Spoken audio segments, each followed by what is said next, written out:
تو باکمال مال آئیے. اگر باصفت اولاد چاہتے ہو تو باصفت مال آئیے. کیوں؟ اس لیے کہ اولاد پر ماں کے شیر کا اثر ہوتا ہے. اولاد کسی چاہتے باکمال تو باکمال مال آئیے. اولاد باصفت تو باصفت مال آئیے. میں اکثر جملہ کہتا ہوں اور کہہ کے جب چلا جاتا ہوں لوگوں کو سمجھ آتا ہے کہ میرے نوجوان دوستوں، سماج میں اور معاشرے میں اور سوسائٹی میں اپنی بیوی نہ ڈھونڈو، اپنے بچوں کی ماں ڈھونڈو. ارے سلامت پڑھیے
یہ زمانہ جس میں ہمارا نیوز آ رہے ہیں یہ زمانہ جنگ و جدال کا زمانہ ہے، جنگ و جدال کا دور ہے۔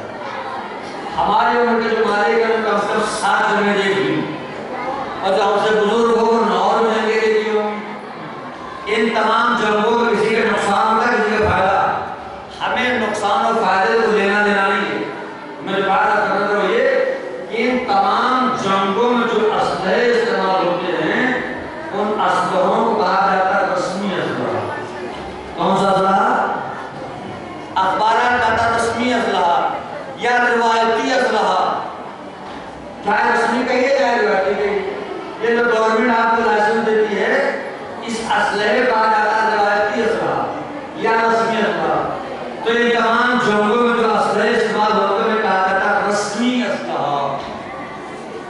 اس رسمی اسلحے نے ہمیں بتایا کہ کوئی اسلحہ غیر رسمی بھی ہے۔ کاش میں سمجھا لے جاؤ۔